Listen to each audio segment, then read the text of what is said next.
Hello traders, good morning. आज है 25 अक्टूबर 2024 और आज के लिए इंट्राडे में एक ट्रेड मिल चुका है भारतीय एयरटेल में, जो कि हमने 100 क्वांटिटी शॉर्ट किया है 1679 के पास। तो होल्ड करते हैं ट्रेड को बिल्कुल पेशेंस के साथ अंत तक, जब तक स्टॉप लॉस हिट नहीं हो जाता और टारगेट नहीं हिट हो जाता। देखते हैं क्या होती है आज के दिन पे। थोड़ा सा साइकोलॉजी तो उस लेवल का नहीं मिल रहा और मैच नहीं कर पा रही है, तो बहुत ही ज़्यादा फ्लैक्चुएट भी हो रही है ये ट्रेड और काफ़ी ज़्यादा वोलेटाइल है।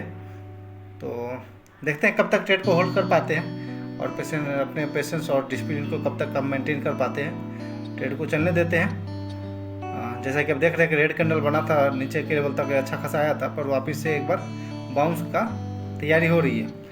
तो आई थिंक कि देखते हैं। ओवरऑल मार्केट तो सेल साइड दिख रही है, बहुत अच्छा सेलिंग चल रही है ओवरऑल मार्केट में। और देन ये भी स्टॉक भी था तो अप साइड से, यानी कि डे हाई से तीन बार ये रिजेक्ट होकर के वापस आ चुका है और ये चौथा बार अभी फिबोनाची के हिसाब से 50% रिट्रेसमेंट दिया है। तो जिस कारण से हमने ट्रेड में इंटर किया है और यह जो हम सेटअप ट्रेड करते हैं बिल्कुल उसी पे है, जो पैटर्न हम ट्रेड करते हैं बिल्कुल उसी पे यह ट्रेड लिया गया है। और बात करते हैं स्टॉप लॉस का, तो डे हाई का स्टॉप लॉस है, यानी कि यहाँ से 5 रुपये का मेरा स्टॉप लॉस रहेगा। और वहीं टारगेट का बात करें तो 1760 का टारगेट तो आराम से देना चाहिए, क्योंकि वहीं पे स्विंग लो बना हुआ है प्रीवियस, तो वहाँ तक तो आराम से जाना चाहिए। पर देखते हैं, काफ़ी ज़्यादा वोलेटाइल है और उस लेवल का मेरा साइकोलॉजी मेंटेन नहीं कर पा रही है। तो कब तक हम ट्रेड को होल्ड कर पाते ये भी मुश्किल है, क्योंकि कहना मुश्किल है अभी कुछ, क्योंकि थोड़ा सा अनकम्फर्टेबल हमें फील हो रही है। फिर भी हम ट्रेड में इंटर किए हैं, देखते हैं क्या होती है। बाकी चलने देते हैं ट्रेड को जैसा चल रहा है। स्विंग अब लो ब्रेक करेगा एक बार, तो वापस एक बार सेलिंग दिखना चाहिए अच्छा खासा। ओके ट्रेडर्स, ओके, जहाँ तक ये देख रहा है आप 200 रुपये प्लस में प्रॉफिट चल रहा है अभी। 200 300 400 तक का प्रॉफिट मैक्सिमम गया था अभी, बट वापस एक शार्प बाउंस आई है, वहाँ से इरेज हो गई। तो उस रेंज में अभी कंसोलिडेट कर रहा है। तो आई थिंक कि कब तक ब्रेक डाउन देती है या फिर ब्रेकआउट आ जाती है ये पता नहीं है अभी, पर हम ट्रेड में इंटर करेंगे तो बस चलने देते हैं ट्रेड को। इतना ज़्यादा थिंकिंग करना फिर अच्छा नहीं होता ट्रेड के लिए, कि स्टॉप लॉस हिट हो जाएगा कि टारगेट हिट हो जाएगा, ये सब चीज़ सोचने का नहीं है। बस सिंपल हम स्टॉक में इंटर कर गए, यही बस है। बस सिंपली इंटर करना है ट्रेड में और इतना ज़्यादा एनालिसिस पैरालिसिस नहीं करना है, नहीं तो फिर आपके ट्रेड जो है वो ख़राब हो जाएगा। तो जैसा कि देख रहे हैं आप, एक बार ऊपर गया, वापस एक बार सेलिंग चली आई नीचे और स्टॉक नीचे की तरफ आ गए, लेकिन फिर भी बाउंस आ रही है। स्टॉक में सेलिंग प्रेशर तो दिख रही है, इसे चार्ट के ऊपर विजिबल दिख रही है, सेलिंग प्रेशर टाइट है, पर बहुत ही ज़्यादा वोलेटाइल मूवमेंट कर रही है। तो ये भी यही एक हो पा रहा है कि साइकोलॉजी को मेंटेन नहीं कर पा रहे हैं। तो चलने देते हैं ट्रेड को, ओके, होल्ड करते हैं।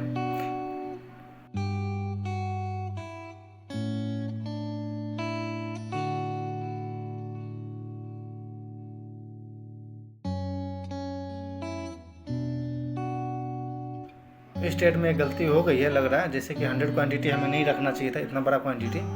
अगर बैक टू बैक आपका स्टॉप लॉस अगर हिट होते जा रहा है तो थोड़ा सा कॉन्फिडेंस डाउन हो जाता ही है। तो इतना बड़ा क्वांटिटी रखने का कोई मतलब नहीं बनता, लेकिन फिर भी फ्लो में कि ओवरऑल मार्केट तो गिर ही रहा है, तो ये भी स्टॉक गिरेगा और ठीक ठाक रिस्क वार्ड मिल रहा था, तो जिस कारण से हमने ले लिया। लेकिन ये गलत है। अगर आपके हिसाब, आपके साइकोलॉजी के हिसाब से अगर आपका क्वांटिटी मैच नहीं करता है, तो आपको कई बार आपका ओवर थिंकिंग जैसा हो जाएगा मार्केट में।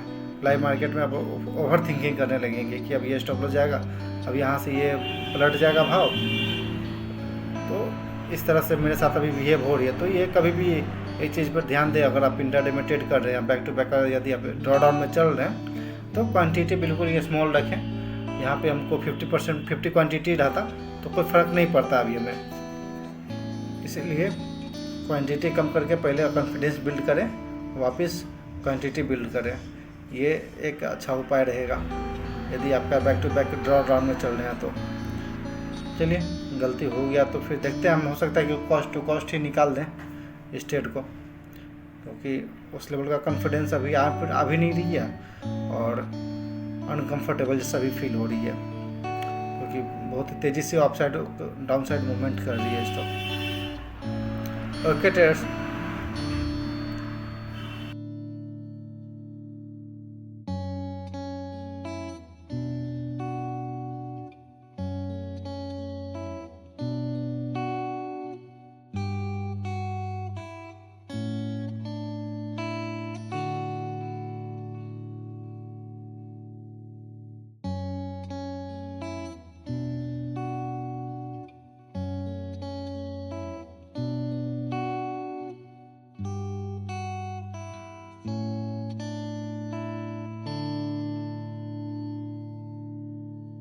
ओके ट्रेडर्स, एक बार फिर वापस गया ऊपर, वापस नीचे, फिर नीचे से ऊपर, और ऐसे ही तो चल रही है।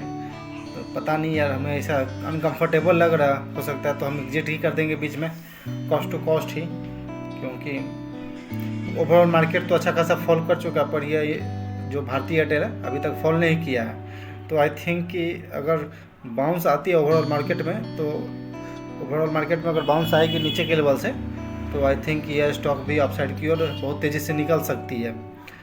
तो इसी के थिंकिंग से कुछ डिसीजन लेना पड़ेगा हमको, तब जाके कुछ समझ में आएगी, नहीं तो बहुत ही ज़्यादा एक ही रेंज के पास अपसाइड ऊपर नीचे नीचे ऊपर नीचे कर रही है, बहुत ही देर से कंसोलिडेट कर रही है सुबह से ही। तो ये थोड़ा मुश्किल हो रहा है यहाँ पे होल्ड करना, और प्रीवियस कई दिनों से स्टॉप लॉस जा रहा, तो उस लेवल का साइकोलॉजी मेंटेन नहीं हो पा रही है। इसलिए कहते हैं कि स्टॉप लॉस कम से कम अगर हिट होता है तो एक साइकोलॉजी जो होता है वो बचा रहता है, नहीं तो साइकोलॉजिकली आप प्रॉब्लम हो जाएगी, तो कॉन्फिडेंस नहीं आएगा उस लेवल का जो जिस लेवल का इंट्राडे में ट्रेड लेने वक्त रहना चाहिए। तो आई थिंक कि चलिए, कोई दिक्कत नहीं होता, पर हमें क्वांटिटी भी नहीं रखना चाहिए था, 100 क्वांटिटी, ये मेरी गलती रही है।